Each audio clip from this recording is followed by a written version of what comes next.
नमस्कार दर्शक बंधु शुभ सकाळ। आज ହେଉଛି ଜୁନ୍ ମାସ 7 ତାରିଖ ରବିବାର।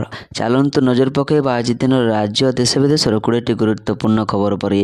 ତା ପୂର୍ବରୁ ଯଦି ଆପଣ ଚ୍ୟାନେଲରେ ନୂଆ କରି ଅଛନ୍ତି ତେବେ ଭିଡ଼ିଓଟିକୁ ଗୋଟିଏ ଲାଇକ୍ ଏବଂ ସେୟାର କରିବା ସହ ଚ୍ୟାନେଲକୁ ସବସ୍କ୍ରାଇବ୍ କରି ଆପଣ କେଉଁ ଜିଲ୍ଲାର ଭିଡ଼ିଓଟିକୁ ଦେଖୁଛନ୍ତି ତାହା ଜଣାନ୍ତୁ। ଆଜିର ପ୍ରଥମ ଖବର, ସୁଭଦ୍ରା ହିତାଧିକାରୀଙ୍କ ସ୍କିଲ୍ ମ୍ୟାପିଂ। 60 ବର୍ଷ ହେଲେ ଆପେ ଯିବେ ଭତ୍ତା ପୋର୍ଟାଲକୁ। ସ୍କିଲ୍ ମ୍ୟାପିଂ ହେଉଛି ସୁଭଦ୍ରା ହିତାଧିକାରୀଙ୍କ ଉପମୁଖ୍ୟମନ୍ତ୍ରୀ ପ୍ରଭାତୀ ପରିଡ଼ା କହିଛନ୍ତି ଯେ ଯାହା ପାଖରେ ଯାହା ଦକ୍ଷତା ଥିବ ଏଆଇ ଆଧାରରେ ତାର ଅନୁଧ୍ୟାନ କରି ଅନ୍ୟ ବିଭାଗ ସହ ମିଶି ମହିଳାଙ୍କ ଅର୍ଥନୈତିକ ପ୍ରଗତି ପାଇଁ କାମ କରିବ। ମହିଳା ସ୍ୱୟଂ ସହାୟକ ଗୋଷ୍ଠୀ ବ୍ୟବସ୍ଥାରେ ଲକ୍ଷ୍ୟ ପଦ୍ଧତି ଯେମିତି ସୃଷ୍ଟି କରାଯାଇଛି ସେମିତି ସୁଭଦ୍ରା ହିତାଧିକାରୀଙ୍କ ଅର୍ଥନୈତିକ ପ୍ରଗତି ପାଇଁ ବିଭିନ୍ନ ବିଭାଗ ସହ ଯୋଡ଼ି ହୋଇ ଉଦ୍ୟୋଗ ସୃଷ୍ଟି କରିବାକୁ ବିଭାଗ ଚୁକ୍ତିନାମା କରିଛି। ସେହିଭଳି ଯେଉଁ ସୁଭଦ୍ରା ହିତାଧିକାରୀ 60 ବର୍ଷ ବୟସ ଟପିବେ ସେମାନଙ୍କ ନାଁ ଆପେ ଆପେ ଭତ୍ତା ପୋର୍ଟାଲକୁ ଯିବ। ସେ ନେଇ ପ୍ରୋସେସିଂ ଚାଲିଛି ବୋଲି ଉପମୁଖ୍ୟମନ୍ତ୍ରୀ ପ୍ରଭାତୀ ପରିଡ଼ା କହିଛନ୍ତି। ପରବର୍ତ୍ତୀ ଖବର, ରାଜ୍ୟରେ ମଞ୍ଜୁର ହେଲା 3,793 କୋଟିର 24 ପ୍ରକଳ୍ପ।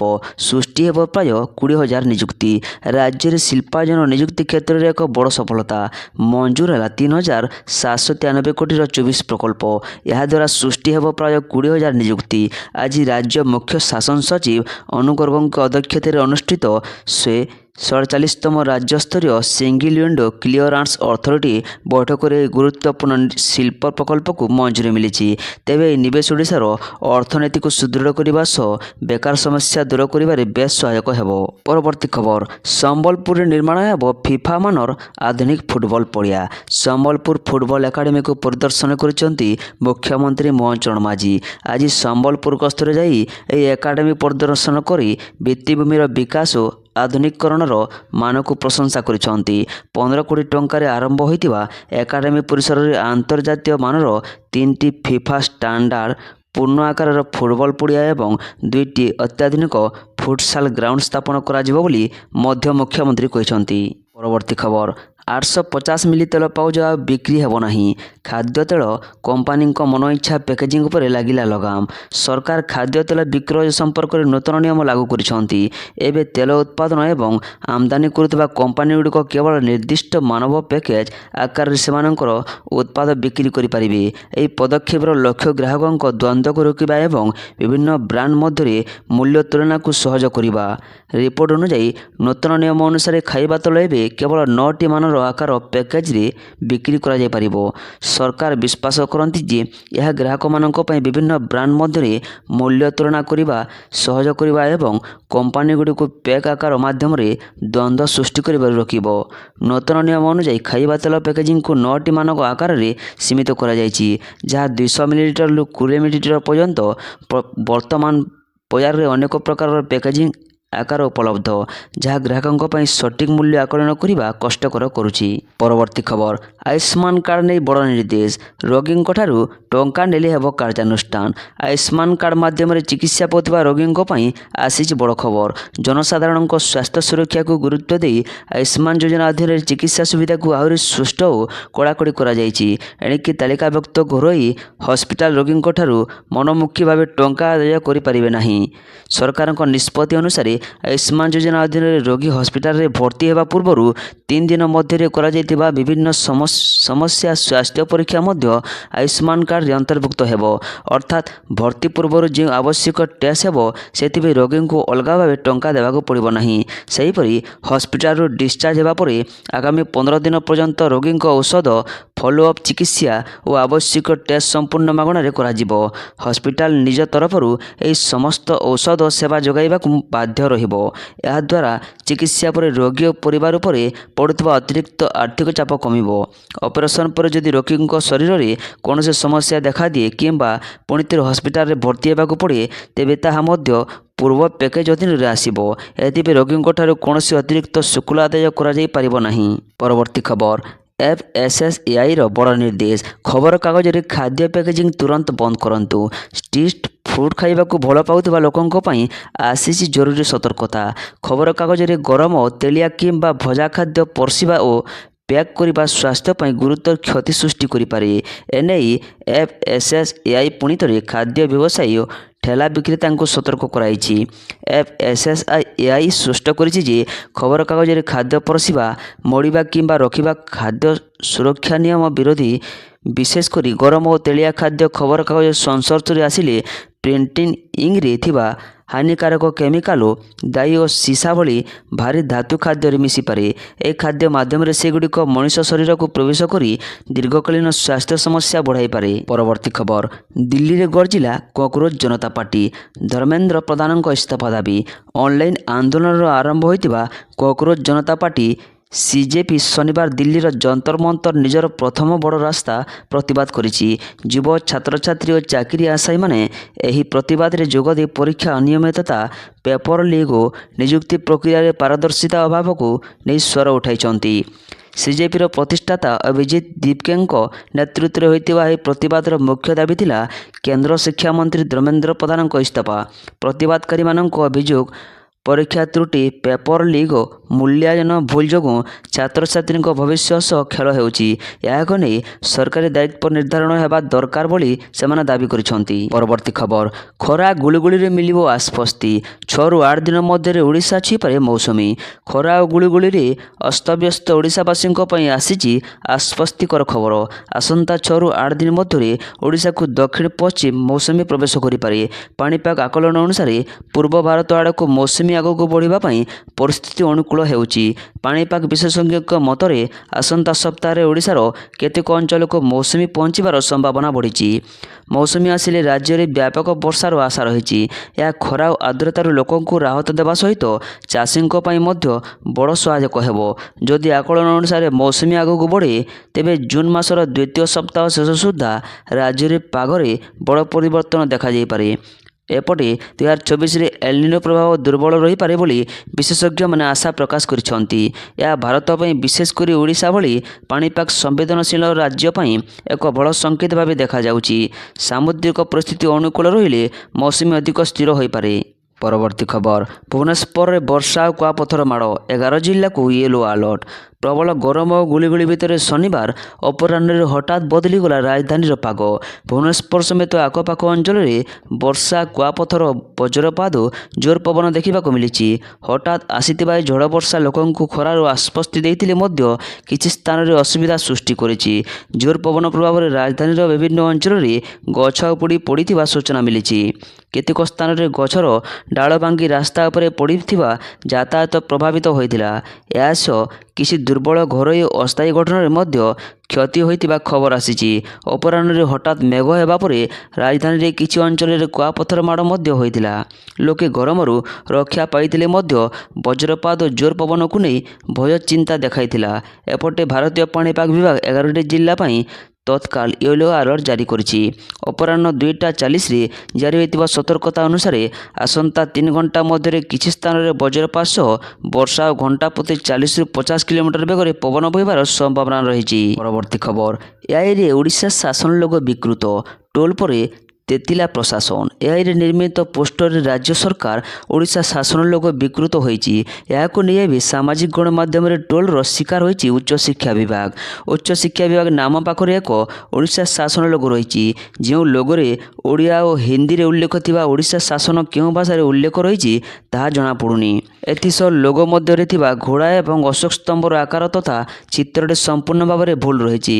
ଅମିତ କିଲ୍ଲୋର ନାମକ ଜଣେ ଜଣାଶୁଣା ଜାତୀୟ ସ୍ତରରେ ଭିଡ଼ିଓ କଣ୍ଟେଣ୍ଟ କ୍ରିଏଟର ଉଚ୍ଚଶିକ୍ଷା ବିଭାଗର ଏପରି ତ୍ରୁଟି ଦୃଷ୍ଟି ଆକର୍ଷଣ କରିଛନ୍ତି। ଅମିତ କିଲ୍ଲୋର ସୋସିଆଲ ମିଡ଼ିଆ ଏକ୍ସରେ ଏକ ଭିଡ଼ିଓ ପୋଷ୍ଟ କରି ସେଥିରେ ଥିବା ଓଡ଼ିଶା ଶାସନର ଲୋଗୋଟି କିପରି ବିକୃତ କରାଯାଇଛି ତାକୁ ସେ ଦର୍ଶାଇଛନ୍ତି। Green energy for green campus ନାମରେ ଏକ ପୋଷ୍ଟର ଉଚ୍ଚଶିକ୍ଷା ବିଭାଗ ସୋସିଆଲ ମିଡ଼ିଆ ଏକ୍ସରେ ପୋଷ୍ଟ କରିଥିଲା। ଏହି ଡିଜିଟାଲ ପୋଷ୍ଟରଟି ଏଆଇ ପ୍ଲାଟଫର୍ମରେ ପ୍ରସ୍ତୁତ ହୋଇଥିବା ନେଇ ସେ ଅଭିଯୋଗ କରିଛନ୍ତି। ପରବର୍ତ୍ତୀ ଖବର ଭୁବନେଶ୍ୱରରେ ଅସହ୍ୟ ଗରମ ଓ ପ୍ରବଳ ଗୁଳୁଗୁଳି 47 ଡିଗ୍ରୀ ଛୁଇଁଲା ତାତି। ରାଜ୍ୟ ରାଜଧାନୀ ଭୁବନେଶ୍ୱରରେ ଗ୍ରୀଷ୍ମ ପ୍ରବାହ ସାଙ୍ଗକୁ ପ୍ରବଳ ଗୁଳୁଗୁଳି ଜନଜୀବନକୁ ସମ୍ପୂର୍ଣ୍ଣ ଅସ୍ତବ୍ୟସ୍ତ କରି ପକାଇଛି। ଆକାଶରୁ ନିଆଁ ଭଳି ବର୍ଷା ହେଉଥିବା ବେଳେ ବାୟୁମଣ୍ଡଳରେ ଆର୍ଦ୍ରତା ପରିମାଣ ଅତ୍ୟଧିକ ବୃଦ୍ଧି ପାଇଛି। ଏହି କାରଣରୁ ଲୋକେ ନାହିଁ ନଥିବା ଅସୁବିଧାର ସମ୍ମୁଖୀନ ହେଉଛନ୍ତି। ପାଣିପାଗ ବିଭାଗର ତାଜା ସୂଚନା ଅନୁଯାୟୀ ଏବେ ଭୁବନେଶ୍ୱରର ଉତ୍ତପ୍ତ ସୂଚକାଙ୍କ ବା ହିଟ୍ ଇଣ୍ଡେକ୍ସ 47 ଡିଗ୍ରୀ ସେଲସିୟସରେ ପହଞ୍ଚି ଯାଇଛି। ପରବର୍ତ୍ତୀ ଖବର ବୋର୍ଡ ନିଗମ ନିଯୁକ୍ତି ନେଇ ପ୍ରକ୍ରିୟା ଆରମ୍ଭ। ଜୁନ୍ 30 ସୁଦ୍ଧା 1183 ଜଣଙ୍କୁ ନିଯୁକ୍ତି। ବୋର୍ଡ ନିଗମ ନିଯୁକ୍ତି ନେଇ ସରକାରୀ ସ୍ତରରେ ପ୍ରକ୍ରିୟା ଆରମ୍ଭ ହୋଇଛି। ନିଯୁକ୍ତି ନେଇ ଚିଠି ଜାରି କରିଛି ପବ୍ଲିକ୍ ଏଣ୍ଟରପ୍ରାଇଜ୍ ବିଭାଗ। ବିଭାଗର ଲକ୍ଷ୍ୟ ଜୁନ୍ 30 ସୁଦ୍ଧା 1183 ଜଣଙ୍କୁ ନିଯୁକ୍ତି ଦେବ। ନିର୍ଦ୍ଦେଶ ଅନୁସାରେ 17ଟି ବିଭାଗରେ 32ଟି ବୋର୍ଡ ନିଗମ ବାବଦରେ ତଥ୍ୟ ଦିଆଯାଇଛି। ନୂଆ ସରକାର ଆସିବା ପରେ 32ଟି ବୋର୍ଡ ନିଗମରେ 677 ଜଣଙ୍କୁ ନିଯୁକ୍ତି ଦିଆଯାଇଛି। 17ଟି ବୋର୍ଡ ନିଗମରେ ଜଣେ ବି ନିଯୁକ୍ତ ହୋଇନାହାନ୍ତି। 2 ବର୍ଷ ହେଲା ବିଭିନ୍ନ ବୋର୍ଡ ଏବଂ ନିଗମର ଅଧ୍ୟକ୍ଷ ପଦବୀ ଖାଲି ରହିଥିବା ବେଳେ ଖୁବ୍ ଶୀଘ୍ର ଏହାକୁ ପୂରଣ କରାଯିବ ବୋଲି ସୂଚନା ମିଳିଥିଲା। ପରବର୍ତ୍ତୀ ଖବର ଖୁବ୍ ଶୀଘ୍ର ସୂର୍ଯ୍ୟ ମନ୍ଦିର ଗର୍ଭଗୃହକୁ ବାଲି କଢ଼ା ହେବ। ସୂର୍ଯ୍ୟ ମନ୍ଦିର ଗର୍ଭଗୃହରୁ ବାଲି କଢ଼ା ନିମନ୍ତେ ସମସ୍ତ କାର୍ଯ୍ୟ ଶେଷ ପର୍ଯ୍ୟାୟରେ। ଖୁବ୍ ଶୀଘ୍ର ସୂର୍ଯ୍ୟ ମନ୍ଦିରରୁ ବାଲି କଢ଼ାଯିବ। ଏନେଇ ଶୁକ୍ରବାର ଏଏସ୍ଆଇ ସୁପରିଟେଣ୍ଡେଣ୍ଟ ମିଲନ ଚାୱଲେ ଅନୁଧ୍ୟାନ କରିଛନ୍ତି। ବୈଷୟିକ ଟିମ୍ ଏବଂ ସୂର୍ଯ୍ୟ ମନ୍ଦିର କୋର୍ କମିଟିର ସଦସ୍ୟଙ୍କ ସମେତ ଆଇଆଇଟି ଦିଲ୍ଲୀ ଓ ଆଇଆଇଟି ମାଡ୍ରାସର ପ୍ରଫେସରଙ୍କ ସମେତ ଏଏସ୍ଆଇର ବରିଷ୍ଠ ଇଞ୍ଜିନିୟରମାନେ ଅନୁଧ୍ୟାନ କରିଛନ୍ତି। ମନ୍ଦିର ଗର୍ଭଗୃହ ମଧ୍ୟରୁ ହୋଇଥିବା 2ଟି କୋର୍ ଡିଲର ସ୍ଥାନକୁ ଦେଖିବା ସହ ଏହାର ସ୍ଥିତି ଯାଞ୍ଚ କରିଥିଲେ। ଏଏସ୍ଆଇ ଡିଜି କହିଛନ୍ତି ମନ୍ଦିର ଗର୍ଭଗୃହରୁ ବାଲି କାଢ଼ିବା ଏତେ ସହଜ ନୁହେଁ, ସମୟ ଲାଗିବ। ବୈଷୟିକ ଟିମ୍ ଏଥିପାଇଁ ନିଷ୍ପତ୍ତି ନେବା ଆଇଆଇଟି ମାଡ୍ରାସ ଏହି ପ୍ରକ୍ରିୟାକୁ ଯାଞ୍ଚ କରୁଥିବା ଆଇଆଇଟି ଦିଲ୍ଲୀର ପ୍ରଫେସର ଦୀପ୍ତି ରଞ୍ଜନ ସାହୁ କହିଛନ୍ତି। ପରବର୍ତ୍ତୀ ଖବର ଇଭି ଚାର୍ଜିଂ ଷ୍ଟେସନ ପାଇଁ ଏସ୍ଓପି ସହରାଞ୍ଚଳରେ ଜମି ଚିହ୍ନଟ କରିବ ପୌର ପ୍ରଶାସନ। ଇଭି ଚାର୍ଜିଂ ଷ୍ଟେସନ ପାଇଁ ପରିବହନ ବିଭାଗ ଆଣିଲା ଏସ୍ଓପି। ରାଜ୍ୟର ସମସ୍ତ ପୌରାଞ୍ଚଳରେ ହେବ EV charging station. Charging station ନିର୍ମାଣ ପାଇଁ ଏସ୍ଓପି ଆଣିଲା ପରିବହନ ବିଭାଗ। ସହରାଞ୍ଚଳରେ ଜମି ଚିହ୍ନଟ କରିବ ପୌର ପ୍ରଶାସନ। ସରକାରୀ ବିଲ୍ଡିଂ, ପାର୍କିଂ ହବ୍ ଏବଂ ବଜାରରେ ଜାଗା ଚିହ୍ନଟକୁ ମିଳିବ ପ୍ରାଥମିକତା। ସ୍ଥାନ ଚୟନ କରିବା ସମୟରେ ସହରଗୁଡ଼ିକ ପର୍ଯ୍ୟାପ୍ତ ଜମି ସ୍ଥାନର ଉପଲବ୍ଧତା, ଜନସାଧାରଣଙ୍କ ପାଇଁ ସୁଗମତା, ବୈଦ୍ୟୁତିକ ସଂଯୋଗୀକରଣ, ପ୍ରବେଶ ଏବଂ ସୁରକ୍ଷା ବ୍ୟବସ୍ଥା, ପାର୍କିଂ ସୁବିଧା ଏବଂ ଭବିଷ୍ୟତର ସମ୍ପ୍ରସାରଣ ସମ୍ଭାବନାକୁ ନିଶ୍ଚିତ କରାଯିବ। ଇଭି ଚାର୍ଜିଂ ଷ୍ଟେସନଗୁଡ଼ିକ ସ୍ଥାପନ, ପରିଚାଳନା ଏବଂ ରକ୍ଷଣାବେକ୍ଷଣ ପାଇଁ ମନୋନୀତ ଏଜେନ୍ସି ଚାର୍ଜିଂ ଭିତ୍ତିଭୂମି ସୁବିଧା ସ୍ଥାପନ, ପରିଚାଳନା ଏବଂ ରକ୍ଷଣାବେକ୍ଷଣ କରିବ। ପରବର୍ତ୍ତୀ ଖବର ଇରାନ ଏବଂ ଆମେରିକା ମଧ୍ୟରେ ପୁଣି ଯୁଦ୍ଧ ଆରମ୍ଭ। ଆମେରିକା ଏବଂ ଇରାନ ମଧ୍ୟରେ ଚାଲିଥିବା ତିକ୍ତତା ଏବେ ଏକ ନୂଆ ମୋଡ଼ ନେଇଛି। ଦୁଇ ଦେଶ ମଧ୍ୟରେ ଶାନ୍ତି ପ୍ରତିଷ୍ଠା ଏବଂ ଚୁକ୍ତିନାମା ହେବା ନେଇ ଯେଉଁ ଆଶା ସୃଷ୍ଟି ହୋଇଥିଲା ତାହା ଏବେ ଧୂଳିସାତ୍ ହେବାକୁ ବସିଛି। ଆମେରିକା ଦାବି କରିଛି ଇରାନ ଆକ୍ରମଣ କରିବା ପାଇଁ ହରମୁଜ ପ୍ରଣାଳୀ ଆଡ଼କୁ 4ଟି ଡ୍ରୋନ୍ ପଠାଇଥିଲା। ଆମେରିକା ସେନା ଡ୍ରୋନ୍ଗୁଡ଼ିକୁ ଗୁଳି କରି ଖସାଇ ଦେଇଥିଲା। ଏହାପରେ ଆମେରିକା ସେନା ଇରାନର 2ଟି ଉପକୂଳ ରାଡାର ପ୍ରତିଷ୍ଠାନ ଉପରେ ଆକ୍ରମଣ କରିଥିଲା ବୋଲି ଆମେରିକା କେନ୍ଦ୍ରୀୟ କମାଣ୍ଡ ସେକ୍ଟମ୍ କହିଛି। ଭବିଷ୍ୟତରେ ଏଭଳି ଆକ୍ରମଣକୁ ରୋକିବା ପାଇଁ ଆମେରିକା ସେନା ନିଜର ସୁରକ୍ଷା ଦୃଷ୍ଟିରୁ ଗୁରୁଭ ଏବଂ କେସମ୍ ଦ୍ୱୀପରେ ଥିବା ଇରାନର ଉପକୂଳବର୍ତ୍ତୀ ସର୍ଭେଲାନ୍ସ ରାଡାର ସାଇଟ୍ଗୁଡ଼ିକୁ ମିସାଇଲ୍ ମାଡ଼ କରି ଧ୍ୱଂସ କରିଦେଇଛି।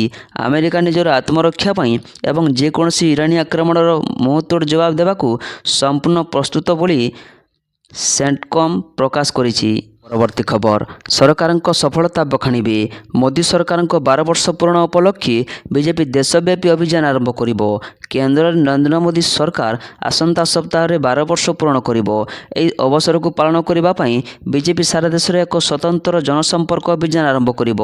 ଏହାର ବିଷୟବସ୍ତୁ ଏବଂ ଟ୍ୟାଗଲାଇନ୍ ହେଉଛି 12 ବର୍ଷ ବିଶ୍ୱାସର ବିକାଶର ଜନକଲ୍ୟାଣର। ଏହି ଅଭିଯାନ ଅଧୀନରେ ଦଳ 5ଟି ପୁସ୍ତିକା ମାଧ୍ୟମରେ ଗତ 12 ବର୍ଷ ସଫଳତାର ଏକ ବିବରଣୀ ଜନସାଧାରଣଙ୍କ ସମ୍ମୁଖରେ ଉପସ୍ଥାପନା କରିବ। ପରବର୍ତ୍ତୀ ଖବର ପୂର୍ବରୁ ରାମଙ୍କ ନାମ ନେବା ମଧ୍ୟ ନିଷେଧ ଥିଲା। ଯୋଗୀ ଆଦିତ୍ୟନାଥ ଏକ ସାଧାରଣ ସଭାକୁ ସମ୍ବୋଧିତ କରି ଉତ୍ତରପ୍ରଦେଶର ମୁଖ୍ୟମନ୍ତ୍ରୀ ଯୋଗୀ ଆଦିତ୍ୟନାଥ କହିଥିଲେ ଯେ ପୂର୍ବରୁ ରାମଙ୍କ ନାମ ନେବା ମଧ୍ୟ ନିଷେଧ ଥିଲା। ତାଙ୍କ ନାମ ନେଲେ ଗୁଳିଚାଳନା କରାଯାଉଥିଲା। ସେତେବେଳେ ପ୍ରଭୁ ରାମଙ୍କ ଭକ୍ତମାନେ ଅଯୋଧ୍ୟାରେ ପ୍ରବେଶ କରିପାରିବେ ନାହିଁ। ବର୍ତ୍ତମାନ ରାମଙ୍କ ଭକ୍ତ ବ୍ୟତୀତ ଅନ୍ୟ କେହି ଯେପରି ଅଯୋଧ୍ୟାରେ ପ୍ରବେଶ କରିପାରିବେ ନାହିଁ ସେଥିପାଇଁ ବ୍ୟବସ୍ଥା କରାଯାଇଛି। ଆଜି ଅଯୋଧ୍ୟା ଝଲସୁଛି ଏକ ନୂତନ ଅଯୋଧ୍ୟାର ଏକ ମଡେଲ ଆପଣଙ୍କ ସମ୍ମୁଖରେ ଠିଆ ହୋଇଛି। ପ୍ରତ୍ୟେକ ବ୍ୟକ୍ତି ଗର୍ବର ଭାବନା ଅନୁଭବ କରୁଛନ୍ତି। ଆପଣଙ୍କ ପୂର୍ବପୁରୁଷମାନେ ନିଶ୍ଚୟ ଆପଣଙ୍କୁ ଆଶୀର୍ବାଦ କରୁଛନ୍ତି। ମୁଖ୍ୟମନ୍ତ୍ରୀ ଯୋଗୀ ଆଦିତ୍ୟନାଥ ଶନିବାର ଦିନ ବିଭିନ୍ନ ଉନ୍ନୟନମୂଳକ ପ୍ରକଳ୍ପର ଉଦ୍ଘାଟନ ଏବଂ ଭିତ୍ତିପ୍ରସ୍ତର ସ୍ଥାପନ କରିବା ପାଇଁ ଗୋଣ୍ଡା ଜିଲ୍ଲା ଗସ୍ତ କରିଥିଲେ। ପରବର୍ତ୍ତୀ ଖବର, ମୁଖ୍ୟମନ୍ତ୍ରୀଙ୍କ ନିଷ୍ପତ୍ତି, ଚାଷୀମାନଙ୍କଠାରୁ ଧାନ ସଂଗ୍ରହ କାର୍ଯ୍ୟ ସୁରୁଖୁରୁରେ ଚାଲିବ। ମୁଖ୍ୟମନ୍ତ୍ରୀ ଶ୍ରୀ ମୋହନ ଚରଣ ମାଝୀ ଆଜି ଚାଉଳର ମିଲିଂ ଖର୍ଚ୍ଚ ବୃଦ୍ଧି ପାଇଁ ନିଷ୍ପତ୍ତି ଗ୍ରହଣ କରିଛନ୍ତି। ଚାଷୀମାନଙ୍କଠାରୁ ଧାନ ଯେପରି ସୁରୁଖୁରୁରେ ସଂଗ୍ରହ ହେବ ତାକୁ ଦୃଷ୍ଟିରେ ରଖି ମୁଖ୍ୟମନ୍ତ୍ରୀ ନିଷ୍ପତ୍ତି ଗ୍ରହଣ କରିଛନ୍ତି। ମୁଖ୍ୟମନ୍ତ୍ରୀ ନିଷ୍ପତ୍ତି ଅନୁଯାୟୀ ଉଷୁନା ଚାଉଳରେ ମିଲିଂ ଦର ବର୍ତ୍ତମାନ କ୍ୱିଣ୍ଟାଲ ପିଛା 20 ଟଙ୍କା ଥିବାବେଳେ ଏହାକୁ 40 ଟଙ୍କାକୁ ବୃଦ୍ଧି କରାଯାଇଛି।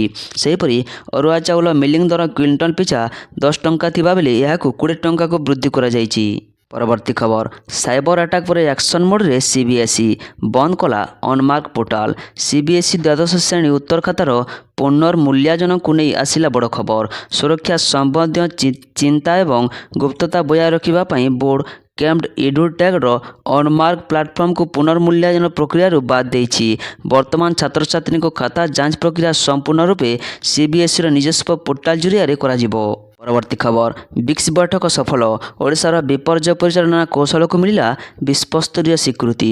ଏହି ପରିପ୍ରେକ୍ଷୀରେ ଲୋକସେବା ଭବନରେ ଏନ୍ଡିଏମ୍ ଏବଂ ଓଡ଼ିଶା ରାଜ୍ୟ ବିପର୍ଯ୍ୟୟ ପରିଚାଳନା କର୍ତ୍ତୃପକ୍ଷର ଏକ ମିଳିତ ସାମ୍ବାଦିକ ସମ୍ମିଳନୀ ଅନୁଷ୍ଠିତ ହୋଇଥିଲା। ଏଥିରେ ରାଜସ୍ୱ ମନ୍ତ୍ରୀ ସୁରେଶ ପୂଜାରୀ କହିଛନ୍ତି ଯେ ବିପର୍ଯ୍ୟୟ ପରିଚାଳନାରେ ଓଡ଼ିଶାର ସଫଳତାକୁ ବ୍ରିକ୍ସ ସମୁଦାୟ ସ୍ୱୀକୃତି ଦେଇଛି।